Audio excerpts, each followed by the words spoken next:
Hi, this is Lindsay Sullivan back live at Bone and Joint Institute of Tennessee.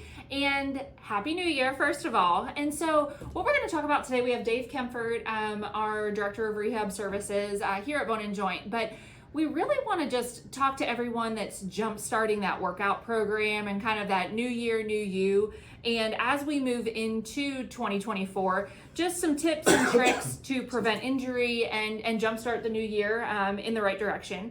So throughout the month of January, we'll be posting videos and having some discussions with our physical therapists, physicians on things like running or getting your body moving, injury prevention, and ergonomics, things to help you in the new year of 2024. So first of all, we have, like I said, Dave Kempfert here. He's our Director of Rehab Services. So Dave, why don't you tell us a little bit about yourself? Yeah, good morning. Grew up in Montana, was always an athlete, was in an athletic family, and football was always kind of my game. Had a brother play basketball, had a dad who'd done everything when he played. And so sports and activity and just active lifestyle was always part of my life. It's really easy in Montana to do that because you're surrounded by just absolutely gorgeous hiking and mountains and skiing and all those things.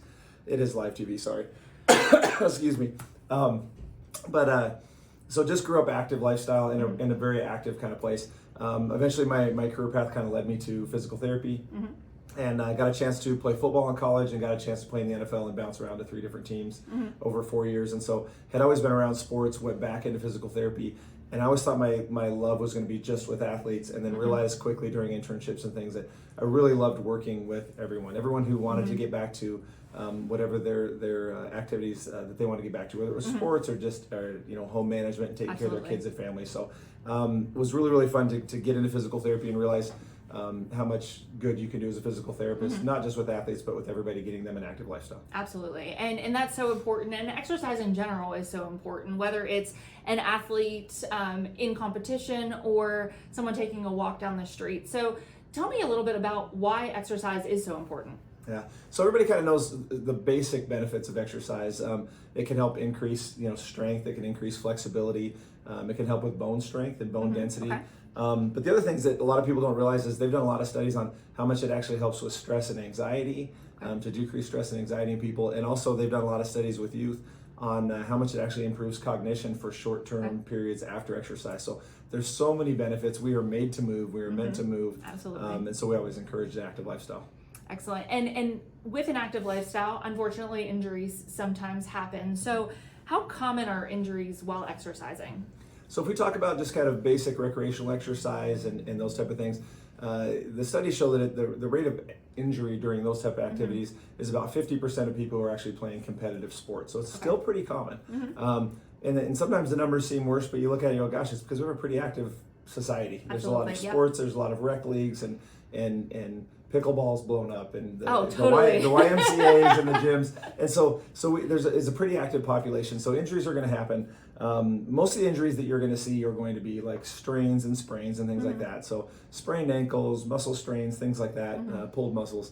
Some of the more the worst injuries can be things like dislocations, fractures from falls, and those type of things. So wide variety. Most things are very treatable. Most things people kind of shrug off and they walk it off, so to speak, and they're better in a few days. But unfortunately, there are some more serious things. And so we always encourage people as they start to feel like something's maybe not right, to listen to their body, because sometimes little things that are very treatable can turn into big things. Big things.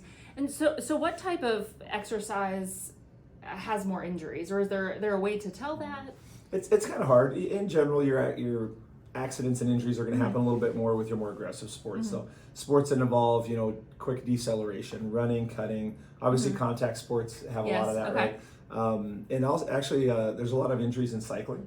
We'll see a lot of injured cyclists, and weightlifting tends to be one that people get injured a lot into. Press a lot of weights, lift a lot of weights, and so we'll see some injuries there with that too. Basketball is another big one. So I know a lot of athletes, in college, whether some were track athletes or football athletes, they would always want to play rec basketball in the off season, and most of the coaches are like, don't play rec basketball, because they knew the injury rates were higher. So unless you're a basketball player, they usually try to get you to just stick to your sport. Absolutely. So we know that January always comes with people wanting to work out more, the gym's getting fuller, and so talk to us a little bit about the gym and ways to prevent an injury for someone that may not be a trained athlete that can just some simple tips and tricks? Sure. I think the first thing is to stay really safety conscious right off the bat. We always recommend people familiarize themselves with what they're doing. So a lot of times people can sign up for a class and not really realize what it is, or go into a gym and be like, I'm not quite sure how to use this machine, I'll kind of wing it. Okay. So I always tell people, take advantage of online resources or friends that have done that sport, or instructors for classes, personal trainers at gyms, and just get a good, sometimes you might just need a quick little tour of the gym and get an idea of what machines you want to use, how to use them. And so I think being safety conscious of that. I think the other thing I'll say is warm up. We all kind of hear about warm ups, but a lot of us kind of grew up and we just thought like static stretching or like kind of holding stretches was the best way to do it. Yeah. And so dynamic exercise, and even just walking on a treadmill for 5 minutes, or doing some kind of multi-plane motions where you're rotation, twisting, and just kind of moving your body increases blood flow. Getting that blood pumping. Yeah, and decreases the risk of injury and things like that too. So we always recommend a dynamic warm-up to kind of cut down on injuries. Progress slowly. If it's something new to you, or something unfamiliar, or you're using a new way, sometimes we get excited. We're excited to be in the gym. We're fired up to be out there. We have goals and dreams of what we're going to do in the gym that day and what we want our year to look like. As far as getting in shape. And so a lot of times we just tend to go a little fast. So just make sure you go slow in anything. And even athletes will tend to have to remind themselves of that sometimes, to slow down a little bit. Because as we all get older too, sometimes we think we can do the stuff we did when we were younger and we can't. The other thing we'll say too is we'll always recommend people in physical therapy to cross train. A lot of times we'll see overuse injuries because we all tend to fall into what we're comfortable with and maybe what we're good at, and we like to do those things. So we always recommend people get into cross training as well. So that can be, it doesn't have to be a formal team sport or something like that. We say cross training, but mixing up your routine. If you're if you're doing a lot of linear jogging and stuff like that, do some kind of a dynamic warm up, or play a sport that maybe has some lateral movement to it. Number one, it makes you a better athlete overall. Number two, it kind of decreases that risk of repetitive injury, repetitive use things, because you're not using your body the same way all the time every day. And the last thing I'd say is stay hydrated. Most of us are chronically dehydrated. Yep. I tend to be a big coffee drinker, unfortunately, and I have to remind myself of that too. But it actually just, we know that, the body runs on water and we need to have water, but we don't realize like how much that actually delivers nutrients to our bodies to not only give us the energy we need, but also to help us after injury. Absolutely. As well. And speaking of injury, because it never fails, injuries will happen. So talk to me about ways to exercise with an injury. Yeah, so it really depends on the type of injury and the severity of the injury. We'll have people, whether they're in physical therapy or we'll just be talking to somebody at church or one of our friends, and they'll say, hey, am I safe to do this? And so sometimes there are types of injuries that you really have to back off of and just let things rest. Obviously, if they're bad enough, you're going to want to get them looked at. But a lot of times we want to keep people active. And so we all tend to kind of shut things down sometimes when we get hurt. And so what we really recommend is that people not necessarily shut it down, but just look for different ways to stay active. It happens in physical therapy all the time. I'll have a basketball player with a bad knee and they're like, I'm just done. I'm not going to be able to do anything for 6 months. And I'm like, well, that's not necessarily the case. And so we'll talk about things they can do upper body wise, or things that they can do standing or sitting or those type of things. So a lot of times we'll just make concessions. We don't want people to ever just shut it down. Sometimes you're actually better and you'll heal better, and mentally it helps us a lot get through a hard time or an injury if we stay active. Okay. And so what's your biggest tip for people that are just beginning a gym journey, whether or not they've exercised in the past or if this is a brand new thing in 2024? What tips or tricks would you give them? I always tell people to really look at their goals. What do they want to accomplish? So there's no cookie cutter or one kind of recipe for people to get back to doing what they want to do and being what they want to be this year. And so I'll tell people to really stop and take time. Don't just say, I'm going to get a gym membership. Figure out what your goals are. Do you want to get back to hiking? Do you want to just be safer when you're doing yard work? Do you actually want to run a 5K this year? All these different things. And look at kind of your environment of where you want to do that. And so a lot of times people will just pick the wrong avenue to get in shape. And to get back to activity, and certain gyms, some people are rah-rah gyms. You like to go to rah-rah gyms. They like to be around people who are motivating and they're patting each other on the back. And other people just tend to work out better in silence with their own thoughts. And so kind of pick an environment that you think you're going to be more successful at. But don't be afraid to try different things. A lot of times people may think they like one way of exercising and realize that they can get pretty fired up and have a lot of fun. And that's one thing that we always talk about too, is pick an avenue, pick something that's fun, mix up your routine a little bit. No one likes to do the same thing every day, all the time usually. And so we'll recommend people to look into that and see where they can go to exercise that that will drive them to their goals, Okay. but maybe not hold them to just their old habits. Mm-hmm. Some other things we'll talk about too is don't rush into activity. Watch your volumes at first. We tend to get excited, especially at the start of the year. We're like, I haven't been in the gym in a while. Yep. Yeah, and everybody just kind of goes Mach 10 with their hair on fire sometimes. And so you have to kind of slow down and say, hey, have I done this in a while? If I have, then that's great. If not, then maybe I slow down a little bit.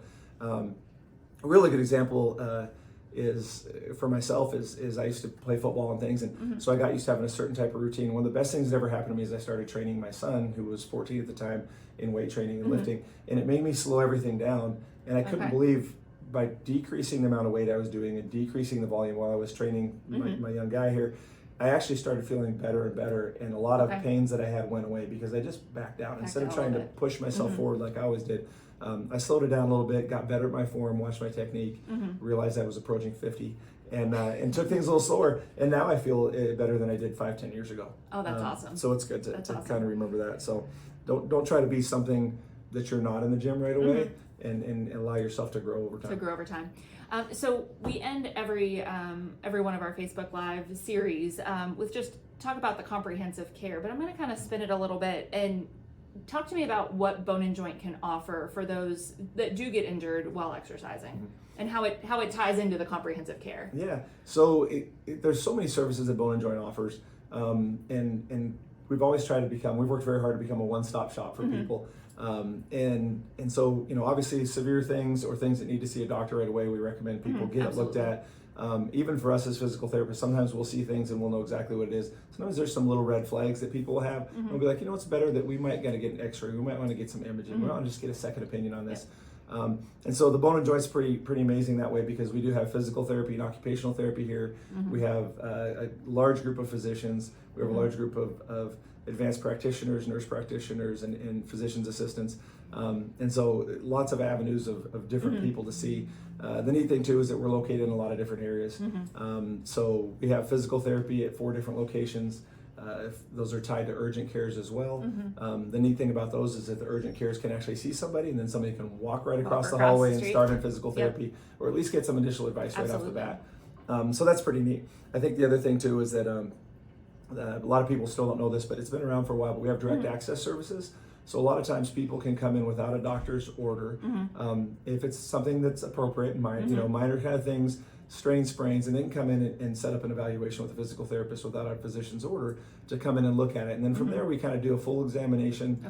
A lot of people don't know that PTs have more training in musculoskeletal issues than even physicians do. And so when it comes to coming into physical therapy, a lot of times we'll be able to identify something that, yep, that's something that needs to see the doctor, or hey, this is something that we just need to watch your volume. Here's some things we would do, and if we need to set up some formal physical therapy at that time, we can. Yeah.